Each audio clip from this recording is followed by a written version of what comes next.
ہاں تو بھیجنا ہے نا وہ. ہاں ابھی آپ سے بات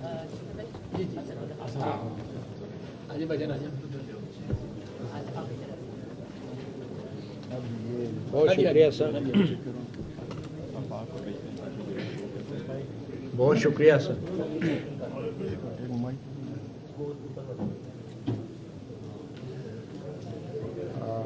مجھے وہ وقت یاد آ رہا ہے کہ جب ہمارے کچھ ساتھی سوشل میڈیا ایکٹیوسٹ اور جرنلسٹ پی ٹی آئی کے جلسوں میں کنٹینر پہ چڑھ کے تقریریں کیا کرتے تھے، تو یہ وقت آج ہم پہ بھی آ گئے. یہ عملی طور پہ تو پی ٹی آئی کے وکلا کی گیدرنگ ہے. پہلے میں نون لیگ میں ہوتا تھا، اب میں پی ٹی آئی میں ہوں. عملی طور پہ یہ گیدرنگ ہو رہی ہے، بتائیں گے گیدرنگ کیا؟ یہی تو الزام ہم پہ لگتا رہا ہے. پہلے آپ لوگ ہی کہتے تھے کہ ہم پٹواری ہیں، اب ہمیں کہا جاتا ہے کہ ہم یوتھے ہو گئے، معذرت کے ساتھ. لیکن جو اچھی چیز ہے کہ کم از کم یوتھفل تو ہے نا، کم از کم کچھ چاہ رہے ہیں، کچھ تبدیلی چاہ رہے ہیں، یہ ایک اچھی چیز ہے. تو اس کا آپ جو بھی کافیہ بنا لیں. اور مجھے اس بات کی بھی خوشی ہے کہ آج پی ٹی آئی کے اتنے سینئر لیڈرشپ ہمارے ساتھ موجود ہے. ان میں سے بہت کم ایسے دوست ہوں گے جو ہم جیسے صحافیوں کو پروگرام کے لیے ٹائم دیتے ہیں اور انٹرویو کے لیے وقت دیتے ہیں. اور میں آج سوچ رہا تھا کہ میں آج یہاں تقریر کرنے کی بجائے آپ سارے معزز مہمانوں سے کوئی ایک دو سوال ہی کر لوں تو میرا ولاگ بھی ہو جائے گا، آپ کا فنکشن بھی. مگر میرے خیال میں بطور صحافی مجھے سمجھ نہیں آ رہا. میں اب عمران خان کو رہا کرو کا نعرہ تو میں لگا نہیں سکتا، اور نہ ہی میں یہ نعرہ لگا سکتا ہوں کہ شہباز شریف کو رہا کرو، کیونکہ میں تو ایک جرنلسٹ ہوں. ہم نعرے تو نہیں لگاتے نا. ہاں اگر کوئی ہمارا صحافی قید ہو جائے، اس کے خلاف مقدمہ بن جائے، آزادی صحافت کے لیے ہم ضرور نعرہ لگاتے ہیں. اور آزادی صحافت کے لیے بھی جو نعرہ لگاتے ہیں، وہ اسطور نے بڑی اچھی بات کی کہ جو پیکا کا قانون ہے وہ صرف صحافیوں کی زبان بندی نہیں کرتا. بنیادی طور پہ اگر شہریوں کی زبان بندی ہو رہی ہے تو میڈیا نے تو وہی دکھانا ہوتا ہے نا جو شہری بول رہے ہوتے ہیں. تو اگر شہریوں کو ہی نہیں بولنے دیا جائے گا، سیاستدانوں کی زبان بندی ہوگی، تو پھر صحافی آزادی لے کے کیا کرے گا؟ صحافی مائک پکڑ کے کدھر جائے گا، کس سے بات کرے گا اور کیا چلائے گا ٹی وی پہ؟ اگر شہری نہیں بولیں گے خوف کے مارے، سیاستدان تقریریں نہیں کریں گے، قانون دان جو ہیں وہ وکالت نہیں کریں گے، جج آزادانہ فیصلے نہیں دیں گے، قانون ساز اسمبلی کے جو اراکین ہیں وہ آزادانہ طور پہ آئین سازی قانون سازی نہیں کریں گے، تو ہم اپنا مائک لے کے کیا ہوا میں چلائیں گے؟ مائک کو ہم ہوا میں تلوار بازی کریں گے؟ تو بنیادی طور پہ جو آزادی صحافت ہے یا آزادی اظہار رائے ہے، یہ وہ کامن گراؤنڈ ہے جو سب سے طاقتور گراؤنڈ ہے کسی بھی سوسائٹی کو متحرک کرنے کا یا تحریک چلانے کے لیے.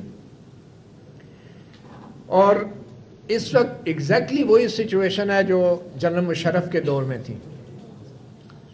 فرق صرف اتنا ہے کہ اب کی بار جو وکلا کی بڑی تنظیمیں ہیں، supreme court bar, Pakistan bar council, وہ مکمل طور پہ قابو میں آ چکی ہے. سپریم کورٹ بار اور ڈی ایچ اے کا کل ایک معاہدہ ہونے جا رہا ہے، اور اسطور نے بالکل یہ صحیح بات کی کہ اب جس سپریم کورٹ بار کے اندر جمہوریت کی بحالی کی باتیں ہوتی تھی، چیف جسٹس کی بحالی کی باتیں ہوتی تھی، اب اس سپریم کورٹ بار کے اندر یہ بات ہو رہی ہے. بلکہ میں خود اپنا ایک ذاتی مشاہدہ بتاؤں، میں آئے روز سپریم کورٹ میں جب صبح صبح آتے ہیں تو وہ ایک سپریم کورٹ کے ایک جو بار ایسوسی ایشن کے جو انتظامی سائٹ کے انچارج ہیں، وہ راجہ صاحب بڑے اچھے ہمارے دوست ہیں، تو وہ ادھر کھڑے ہوتے ہیں تو جو وکیل آتا ہے سیڑھیاں چڑھ کے اوپر تو راجہ صاحب کو دیکھ کہتا ہے، راج صاحب پلاٹوں دا کی کر رہے ہو؟ تو میں نے ایک دن راجہ صاحب سے مذاق کیا، میں نے کہا راج صاحب تسی تے ہن ایڈمنسٹریٹر نہیں ہوتے، تسی کرنل ہو گئے ہو کیونکہ تہاڈا ڈی ایچ اے دے نال معاہدہ ہو گیا. تو یہ صورتحال ہے کہ